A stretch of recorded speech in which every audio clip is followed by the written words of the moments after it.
how do I teach project management and capstones in courses where I run capstones with 280 students? So a capstone experience should be immersive, interactive, and I actually have the challenge to find real clients for my students to work on.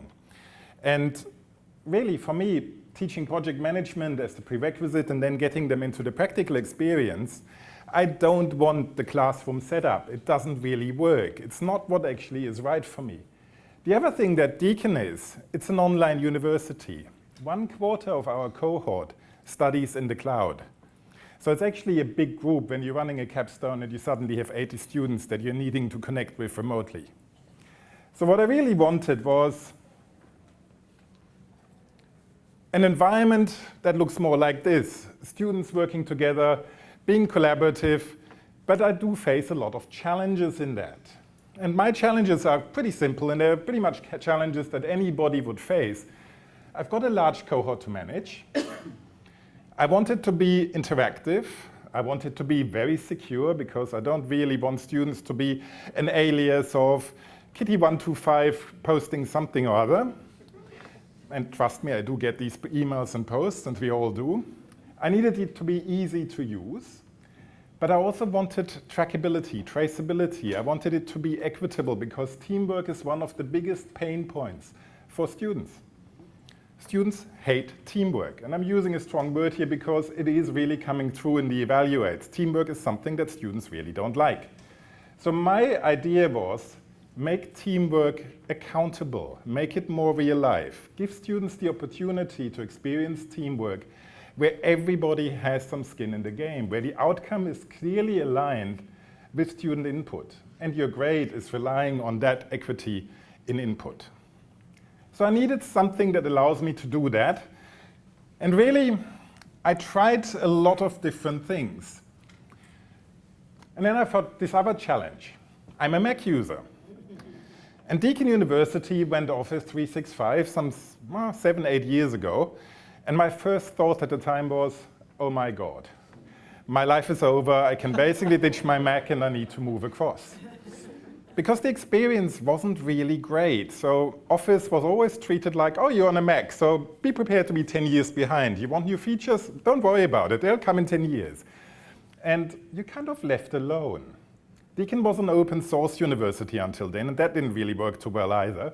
So I kind of ignored Office 365, and I thought, there's a lot of other things that I can do.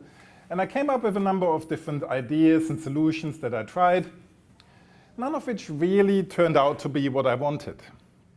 So I wanted an authentic team communication and management tool. And I wanted to address all of my challenges, and that list is actually a lot longer than what I put on that sway. And I experimented with Facebook. And Facebook is great because it's a communication tool and every student is on it. So I created a Facebook group. Guess what? There was absolutely no communication because the students froze me out. They didn't sign up to my Facebook group. They had one of their own that I didn't actually have access to. So that didn't work too well either. And then I started looking at Slack. And I thought, oh yeah, Slack is good. That works well. And then I went to the faculty and said, can we buy a license? And the faculty said no. And then I thought, okay, there's a free version. Do I want the free version?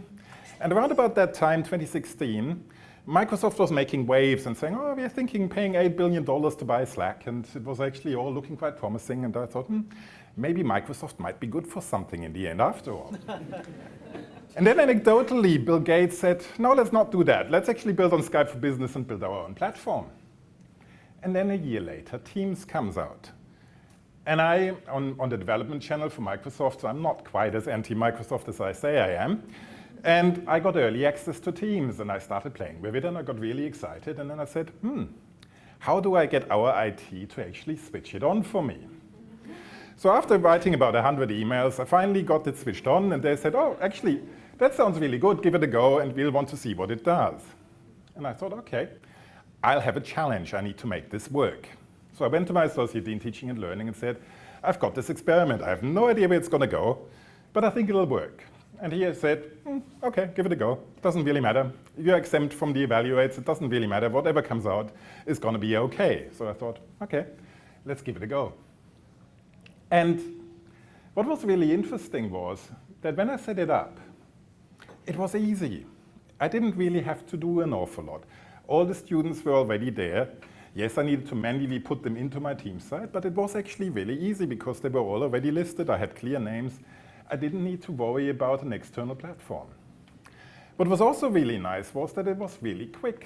It was a performance system because it was hosted within the Deakin server environment. Or at least the access was given through the Deakin infrastructure to the Microsoft environment. So no performance issues even with large cohorts. So I was really, really excited about it. And then I started thinking, why do I need an LMS? So what do I do with my desire to learn platform that I have? And then I remembered, oh yes, I need to adhere to policy, and policy tells me I need to put the assessments through the desire to learn platform. So that's what I needed it for. Do I need it for anything else?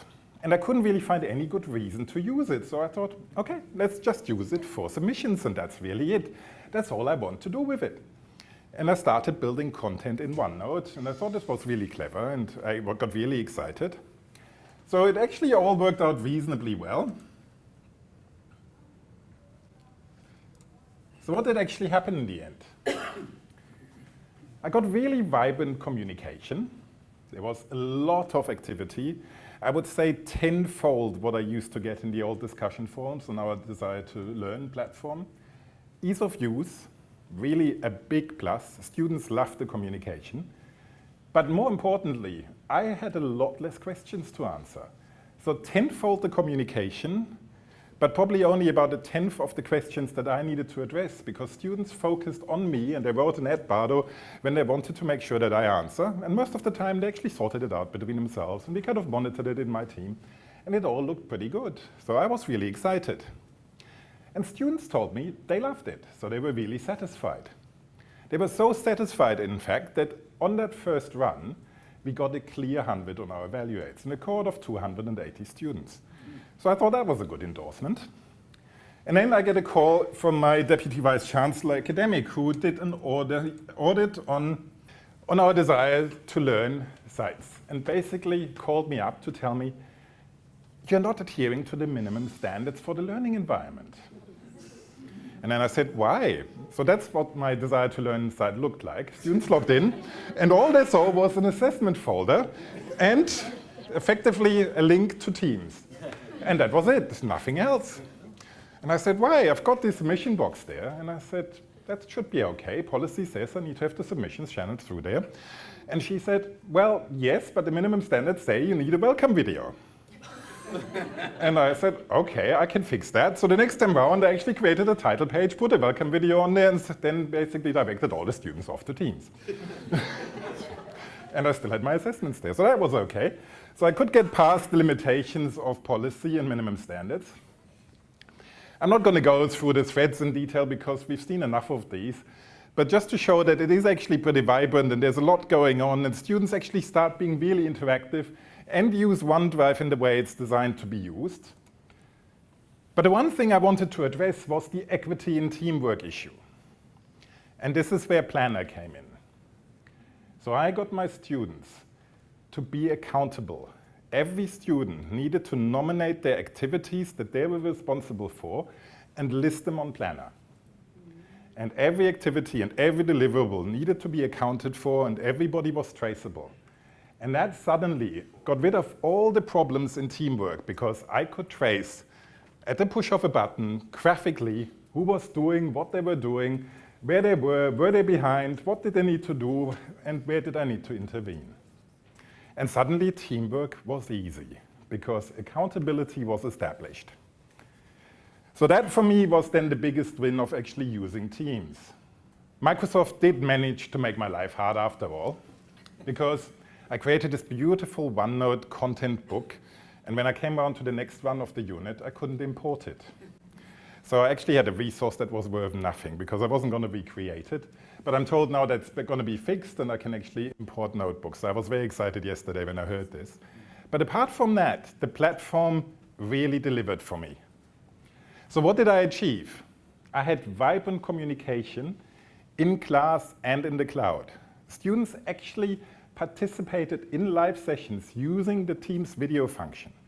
They pushed a button, had spontaneous meetings, even in the classroom. And we had this integration of cloud students and campus students in a way that I've never seen before. So that was really engaging. I had my cloud students that always tell me, leave me alone, I study at my own pace, which means I never want to really talk to anybody, suddenly logging in during my class times to participate in the class.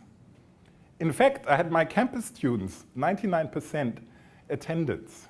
They actually were there, even though they had an online environment that they could communicate, but they actually enjoyed being there as a consequence because they actually wanted to catch up with people that they were communicating with. Group management, a big win. Transparency, a big win because everybody knew what everybody was doing, so really important. The mobile client, our learning management system, like most learning management systems, has no decent mobile interface. But Teams, beautiful. Students actually interacted in real time because they were always on. It was actually a beautiful interaction because you could see what they were doing. High satisfaction and an employability focus by teaching them real-life useful skills and things to talk about when they were actually in an interview. Key challenges. It is a manual process for me at the moment to set up. Content has to come back in. University policy, well, workarounds are there, it's okay. Lack of hardware integration. We've got beautiful cameras in the classroom, but they don't talk to Teams. So I can't actually use the Teams feature with the classroom camera, which is a real disappointment because I would like to do it all within the platform, but I'm actually limited. And most importantly, at the moment, no LMS and SMS integration. So it's a manual synchronization process, but I'm hoping we can lobby for that to change as well. And at the end, just for a little bit of fun, I've got another really nice Microsoft product that I'm actually using. It's not an Office product, and it's not really labeled in Microsoft. Microsoft runs it pretty separate. But I actually run my simulation and project management on Minecraft. Students learn how to interact and how to manage projects, building stuff in Minecraft. So we've got a lot of fun in the classroom by just doing really interesting things, and students learn the pitfalls of not planning properly because the implementation will actually fall over, and every group of students needs to coordinate with another 3 groups in order to deal with the simulated environment before we let them loose on the real client. So it's a really, really good learning experience for them. And that's all I have to say, so thank you very much.